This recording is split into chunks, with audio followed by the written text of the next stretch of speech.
this is a good example of some of the stylistic and functional changes we've made to the UI.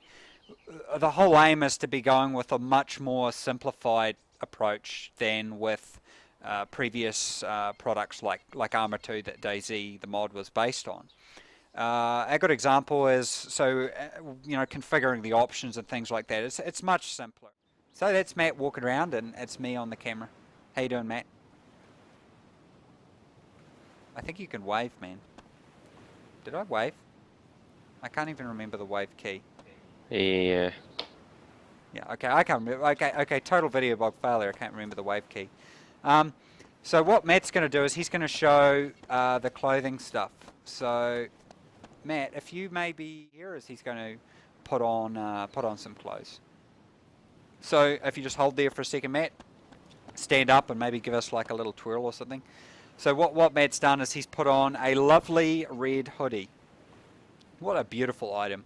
So the idea is that there's many different slots of different clothing that you can put on, like hat and eyewear, face mask, hoodie. So Matt's put on a hat there, and maybe he'll put on some pants at some point.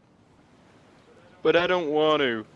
As well, it's important people note, so on the ground at the moment, we don't have the on-ground version of the items, but that's coming out. So you won't see these like perfectly filled out pants sitting on the ground. They'll actually be proper pants. So I'll just get down and be like real cinematic here with it.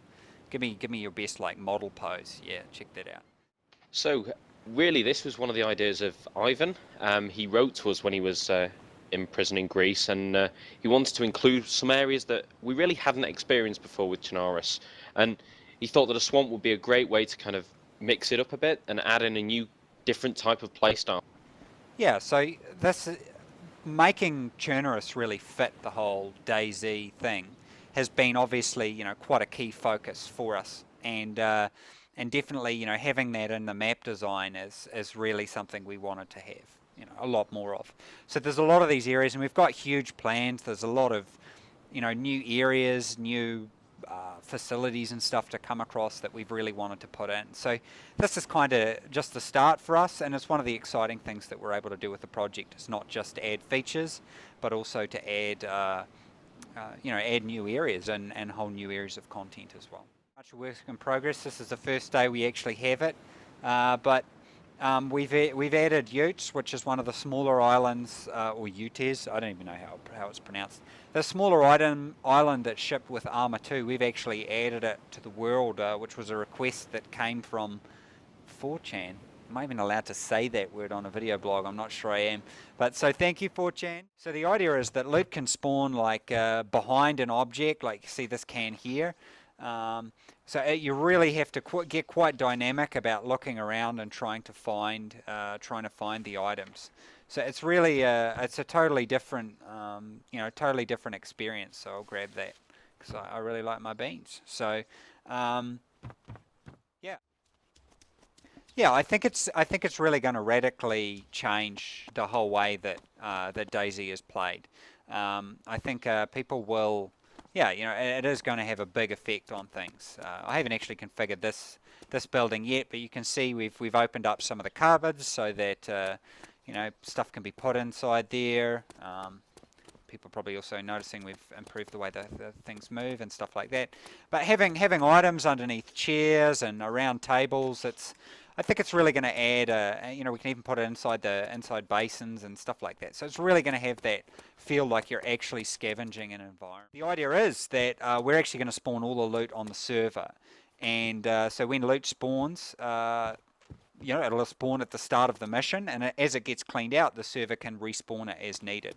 So that has some real fundamental impact for us in terms of performance, as well as helping us with anti-hacking measures, and as well from a gameplay perspective. For example, at the moment, you can tell whether or not someone's in a city by seeing if there's any live zombies.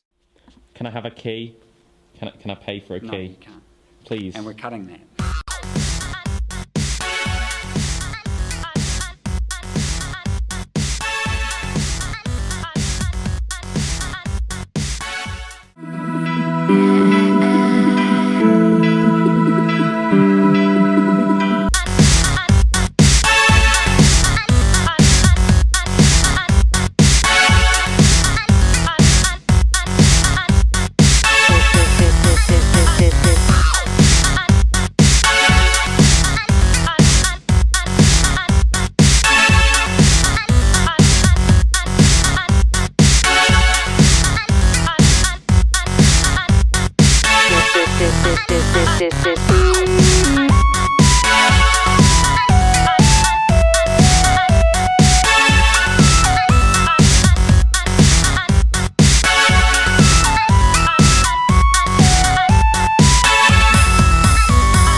without further ado, I'll rock into the demo, and I'll kind of talk you through it. So this is the standalone at the moment. It's the current development build, so there's plenty that's sort of broken with it. One thing that we've been doing, those who are familiar with Armour 3 will know that the team on Armour 3 did a lot of work with the controls. And what we did is we borrowed a couple of the developers from Armour 3 and assigned them to our project and asked them, what would you do if you could do anything with the game? So we've been looking at things like the tactical pace and things like that so that you can actually go around. You'll notice that the weapon is currently pointed not at someone. So one idea we're playing with, and we're not set on it yet, is that you actually have to hold down a key to aim. So we're currently developing two systems. One of the systems is exactly how Armour 3 operates, with some different tweaks and improvements. And the other is this system, which forces you to hold down a key.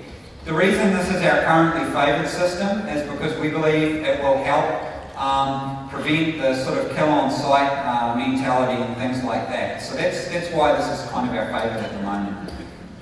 And we've removed things like negative mouse acceleration and all that kind of stuff. So we're really committed to improving the controls, and there's been a lot of work done with that now.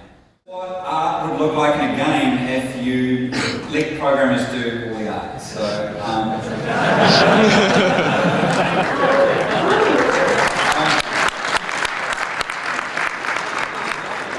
it's going to be a little bit hard to see. I'll try and talk you through this at the moment. So what you're seeing on the left side, the beautiful aqua blue box, that is what's on the ground. So actually it's probably more relevant if I come over to the back of the car here. So you can see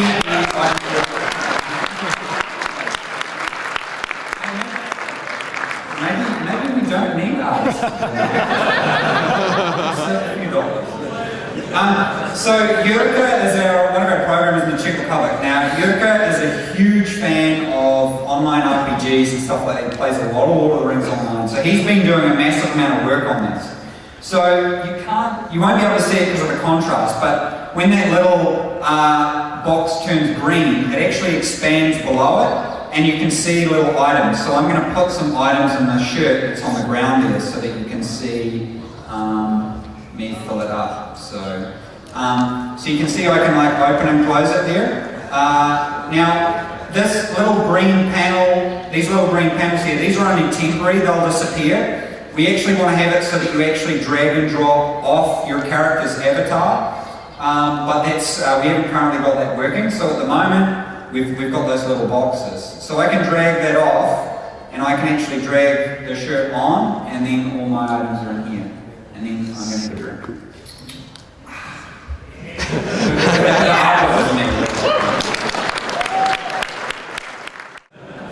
One time we had one job and one job. Okay, so we've got some beans there and some more disinfectant. I might be able to disinfect it. So let's say I want to disinfect that. I can actually drag over. You can see things I can't interact with. If I can interact, it goes orange. We're actually going to make the 3D model color change, so this is all quite just work in progress.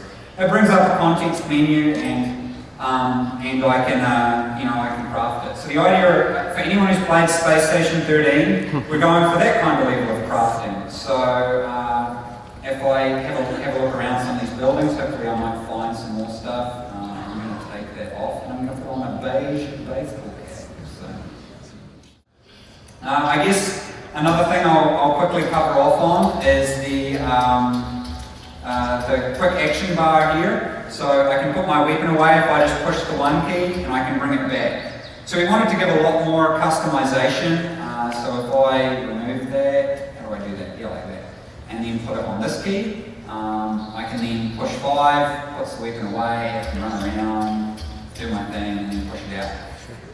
So it's adding a lot more customization. We want people to be able to do, change things and do the things they want. So let's open this door, and I should do something here. Oh, a floating can, look at that. I swear I didn't do this before. Yeah, so going to be exploring the environments, looking around and trying to see if you can find stuff, and that's really a significant part of what we want to do. Have people actually scavenging for stuff. So yeah, we've been putting in a lot of work trying to just make the controls feel a lot better. It's always fun for all involved. Yeah, and the idea of going through the buildings and scavenging is exactly what we want to do. We've got a lot of new areas in the map that we want people to be able to go through and explore and have a look around. I don't think this one's actually configured for electric. Yeah. Oh, no, there it is. We've got some cans there and different bits and pieces. And definitely having all the vehicle wrecks and that, having loot items has been quite a compelling thing that we found as well.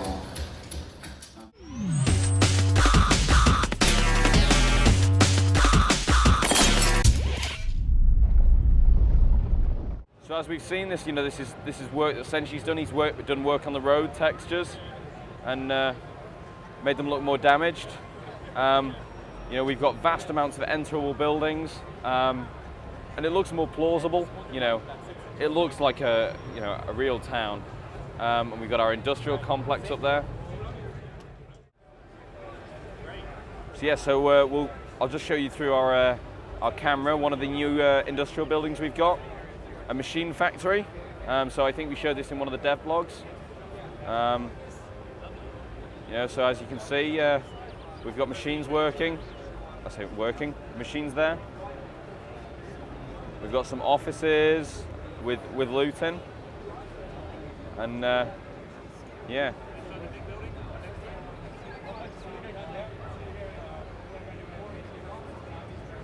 And upstairs.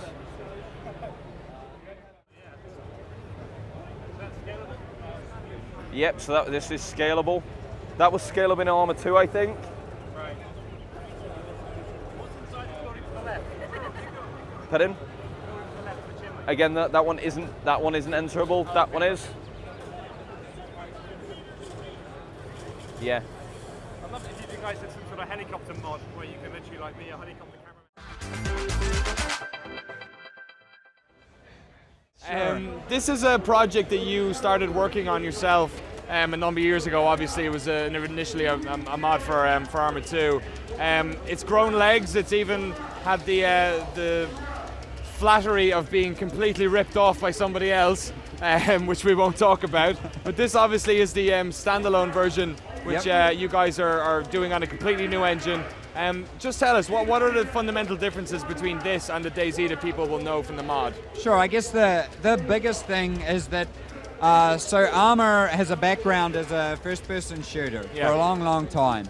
And anyone who's played the mod will tell you that there's a tremendous amount of problems, a tremendous amount of issues with it as a mod, because Arma was never really designed to do what we're intending to do. So we've spent a considerable amount of time now turning it into an MMO. So it runs off an MMO architecture, which allows us to deal with problems like scripting and hacking and all those kinds of things.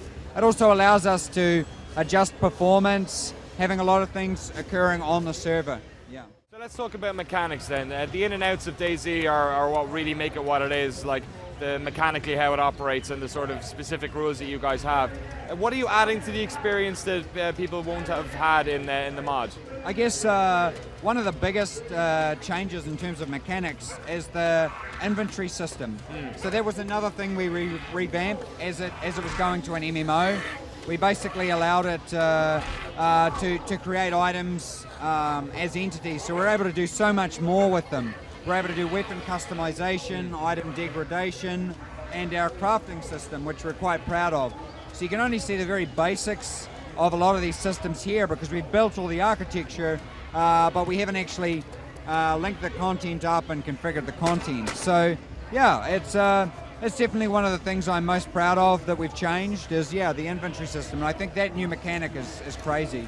Another new mechanic is the health system. Health and damage has been, incredibly revamped to be a lot more in depth. And we think that's going to help a bit with the kill on sight mentality. It's really going to force players to interact with each other, So whereabouts are we on the island here? Is this what type of landscapes are we talking about? Is there lots of populated areas, any military bases? Sure, so this is actually Libor. We picked this village, one of our map designers wanted to show it, and because it's got a lot of representative stuff in it. So there is, we've got military bases nearby. I mean, it's a 260 square kilometre map. It's pretty big. And another thing, you can actually see the quick bar, which is the only UI you see on the screen at all. And you can actually see 2 maps, which are part of that quick bar. And those are actually map fragments. Oh, so now okay. you can actually find, so this is a map fragment here. You can see it's a quarter of the map. And so he's got another map fragment. And when you find these fragments as a demonstration of our crafting system, you can actually craft them together, which Matt's doing now, which is great. Oh, excellent. So then he ends up, he's reformatting his command bar there, and he ends up with a crafted together map. So, yeah. Whenabouts they'll be able to play DayZ Standalone in any sort of form? Yeah, so look, we're really close. We're not picking a specific day, but we're talking about, a few months basically. So we're really heading there. But I guess while I'm saying that, I want to add a big caveat. Okay. And that is that people don't buy into the alpha unless they really want to be part of a rough, that rough early development project. A lot of people remember what Minecraft was like in the very, very early days. Same with Prison Architect. They don't need to buy the game straight away.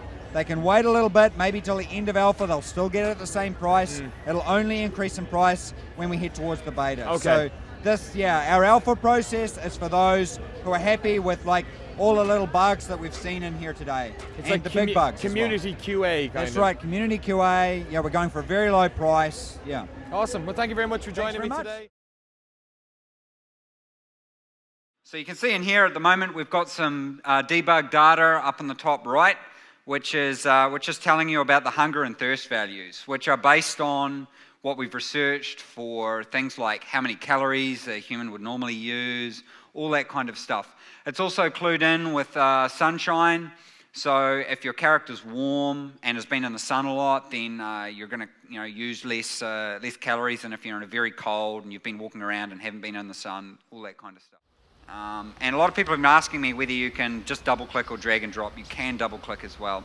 So I guess there's a bunch of effort we've put into things like crafting. So you can see here we've got a bag of saline and a transfusion assembly. So I can actually drag those onto there and I can create a assembled transfusion kit that can then be used. So I was making some Twitter posts about this as well before. You can find saline. We're also now creating the ability for you to collect blood from either yourself or from other people, and then if you keep that blood cool and refrigerated, then you'll be able to use it later on. The whole disinfecting thing's quite important as well. So you need to disinfect things, protect yourself from cholera, other pathogens that might not cause you immediate concerns, but if you have a long-term character, can cause you real trouble. I made a tweet a while ago about radio stations. So what we really want to do is have some sort of pirate radio stations going on inside DayZ. So we're going to be putting out applications because we think the best place for it to come from is the community. And so we're going to be asking people if they want to set up their own internet radio station. And then when I click play here, I can actually go through and I'll find one. So this is a current Czech internet radio station. I'll go find one that's got some music. Let's see if we can find something a little bit more apocalyptic-y. So there we go, this is classic music. So I can run around with the radio on me. Now people who are running around nearby me can hear some lovely classical music as I go around and shoot zombies, but I kind of want something a little bit more dramatic. So let's try absolute 60s, let's go 70s, let's go 80s. There we go. Welcome to the 80s. Just like being a kid again. So if I put this on the ground, hopefully this will work with these speakers. You can hear it's actually positional. So you can really troll people very well with that, I think. One we've got here is, so this is a gas cooker, if you can see that, and this is a large gas canister. So I can actually put that on the gas canister, and if I put that down here, you can see the gas canister's inside there, And if I look down on the ground here, you can actually see the gas canister on the ground. If I just position that, so, oh, there we go, let's get it positioned. There we go, there. So if I take the gas canister off, you can see the gas canister's removed from the thing. It's just on the left there. And if I put it back on, it's back on there. Same with things like the butane torch. I can put a butane gas canister on it and then light stuff and have a lot of fun with that. So we've also played around a lot with the with improvised weapon. Where are we? We've got something somewhere. Did I put a flare on the ground? No, I've got a flare here. Spray can and red flare. There we go. So we've also dealt with a lot. So I've got duct tape in here, so I can actually use that to attach this road flare to this can here, and I can actually create an explosive, an improvised explosive. Unfortunately, it's gone off the screen in my backpack, which is really irritating. But yeah, so we've added a bunch of new crafting items to allow you to create improvised explosives and all that kind of stuff. Oh, there we go. It's paired up here. So you can see there the improvised grenade. If I look at it, if I put it on the ground and have a look, I got a screenshot of it later on that's a bit closer up, and you can see the spray can's actually been attached to the flare, and you can then throw it and blow people up and that kind of stuff. The 80s music's really setting things off. I quite like that. I should probably get a little bit further away. So one other thing I want to demonstrate here is some of the work we've done with the weapon attachment system. So if I go into my gear screen here, I can actually put the silencer. This is still very work in progress. Notice down here as well, there's a little hand icon saying that that object is in my hands. If I put it away, the little icon goes away. So you can actually put any object that you have in your hands. So if I get rid of that and I put the disinfectant in my hands, you can see, unfortunately we haven't got the animation yet. Whoop. Hold on. That disinfectant's not going to be a lot of good against that zombie, so, ow. Let's not do that. Ow. Yeah, that was really suboptimal. So, yeah. So the idea is you can put all these objects in your hands, and I'm just going to run away and hide somewhere. So what I can do is I can actually put that silencer on the weapon, and if you look now, you can see I've got a silencer on the weapon there. So our attachment system's quite flexible. We've got a lot of different attachments planned. All the weapons that we're actually adding to DayZ are new weapons that we're going to be adding in. So you can see up in the top right, see if the foot damage value is actually increasing. So we actually have different durability values for different footwear, and different material that you actually run on will increase damage on either your feet themselves or the shoes themselves. So if I take my shoes off and run around, my feet will slowly get damaged. If I run on things like concrete, or particularly if I sprint, if I run on things like gravel and all that kind of stuff, then yeah, it makes a huge difference to the player. They end up, we're motion capturing it next week with a damaged series of animations that basically you're limping around and you're injured and all that kind of stuff. So to give you a nice look, we were doing it before. I'll actually slow down the time so you can see some of the animations, how we've put a lot of work into trying to make them look look better. This is a new player skeleton. There's still some improvements to happen with that because we haven't removed the old configuration that we have. So there's still a few more improvements that we can actually have with that. At least I've got rid of those zombies. What I might do is, how do I do this? There we go. And if I do a little hop there, you can see the hop is. We're pretty pleased with the hop. It feels a lot. The game feels a lot more fluid than it has been previously. So if you look at hunger there, you can see that at the moment my hunger is negative. So I'm going to eat a can of beans here, and you should see it go even further down. So it means that's how many calories basically below being hungry that I am. If I go in and do some hackery using our development console here, and I will set myself up so that I am really hungry. Oh, actually, I'll do I'm a little hungry. How about that? So you can see now I'm starting to get context information in the bottom left there saying you're feeling hungry. I wanted to show some, these are screenshots because we haven't changed the way mip mapping works in the inventory screen. I wanted to show some captures. These are from our model viewer, so they don't even include normal map or specular. But of some of the new stuff that we're putting in, we're going for very low poly but very high detail. A lot of work put in them to try and make them look realistic and as good as possible, and low poly so that we get much better performance. So every item that we've got in game that was in Arma 2 is being redone. We've got a really talented bunch of artists doing things. There's a whole bunch of different ways that you're going to be able to combine them together. So this is an example there of a timed improvised explosive with a road flare, can of spray paint and a kitchen timer, some wires. You see the batteries there that you have to put on your walkie-talkie. Something I couldn't demo here is you can use those little walkie-talkies within a range of, we've got them set at the moment, 1 kilometre to talk to each other. Anywhere from 0 to 1 kilometre, it slowly starts fading out and gets less and less useful. We know people use things like TeamSpeak and that, but it can be really useful for like monitoring people and stuff like that.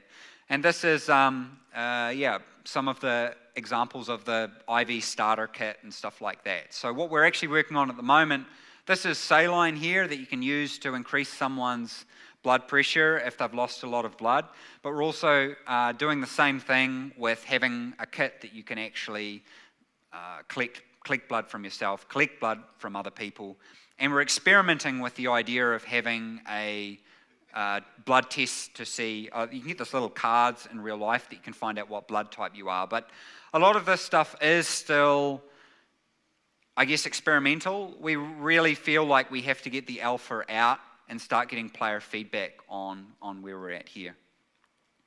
Yeah, and there's a whole bunch of tools that you can interact with the world. You can go up to vehicles, remove car battery from the vehicles, that kind of stuff. And that's an example. So a few people probably have this actual map at home. So when you find a map, we want it to make sure, try and immersion, make sure everything kind of fits together. And that's an example there of the camping stove. These are the actual in-game models, the level of detail on them. Very low poly, but a lot of work has gone into the textures.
Hello everyone and welcome to our dev blog reviewing the milestone that ended in July.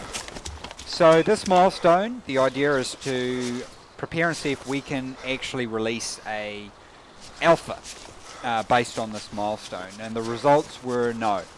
And so what I'm going to cover now, while we've got some gameplay going on in the background, is the reasons behind that. A little bit more detail will be put on the dev blog in terms of some words, but here's a breakdown. So the build is not ready for release. So we have now moved on to pushing forward to our next milestone and working on the issues that were presented with what we'd worked on in July. So I guess the biggest piece of work that's remaining for us is what we're calling the multiplayer network bubble. So what this means is that clients receive updates that are within the vicinity of them. At the moment in Arma, you receive updates from everything that occurs on the map. That works out very well for the Arma system, but it doesn't work out so well for DayZ, where we have hundreds of thousands of items and thousands of zombies on the map, and lots of players doing lots of complex little interactions. So what that means is, as the player's moving around, they're only getting the updates that are close to them. This gives us good performance games. It gives us a lot more security in terms of dealing with hacking and things like that, because there's limited data available to the clients. That has been programmed to be developed as of this sprint that's coming up for us now. So we'll have more report on the progress of that in the next dev blog. Another thing we've been working on is finalising the injury and infection system. So we had a rudimentary system already implemented, and based on testing for that, for both performance and functionality reasons, that's actually being redeveloped. We've got a new animation tree for injured players, which you will have seen in the little preview that occurred before and we're really excited about that. And I think that's another area of development that's going to carry on. But the aspects of this aren't going to block us from releasing the alpha, but we will be continuing with development on that and reporting in the next dev blog.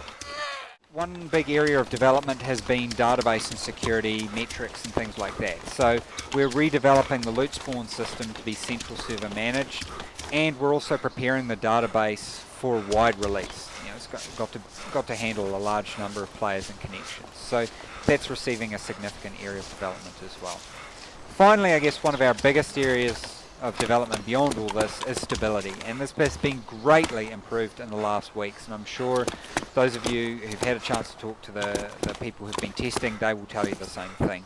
We've still got some way to go to accommodate the player levels that we feel is necessary for useful feedback, and I guess that's kind of the most important point to make in this development blog. Everybody really wants it to be released, and you know, we're really happy with how it's starting to look, but until we cover off on the very basics foundations of it, there's just nothing there to play. There's nothing there to really enjoy. We feel we're very close to that, but we want to take the time that's necessary to deliver on that. And that is obviously frustrating for everyone involved, both on the project team and as well as people wanting to play it. But really, without these things, it's just not possible. So we really appreciate people's patience with that. And I'll be posting more detail and text on the dev blog over the weekend as well, once I've had a chance to sleep. So we hope you enjoyed this little teaser, and we're going to finish off the development blog with some interviews with some of the staff so you can hear how things are going on. Thanks very much for tuning in. Hi Evan, welcome again to the developers blog. So what are you currently working on at the moment? I should stress that I'm not there alone working on channels. It's a collaborative effort of me and Senshi, and currently we've started making that really big thing. It's been hinted, we've been talking about that for quite a long time, almost a year. So in the extent of original channels, we are trying to bring more content. So instead of some border forests, which were boring, monotonous, we are coming with a real landscape, so we have obtained the new aerial photos. we are currently working on the road network, on the basics of the design, and mainly on the forests, which still constitute about like 40 or 50% of the redesigned area. So what else do you expect to be in the northern expansion? Well, we are planning to have there some rock formations.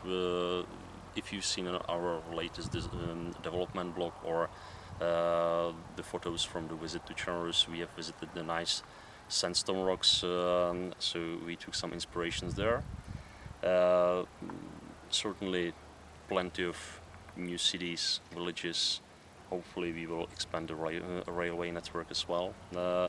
It's lots of exciting things, and above all, we expect that there will be something new to explore, and also some parts in the original Chernarus which aren't really visited in DayZ, because there's just nothing beyond them.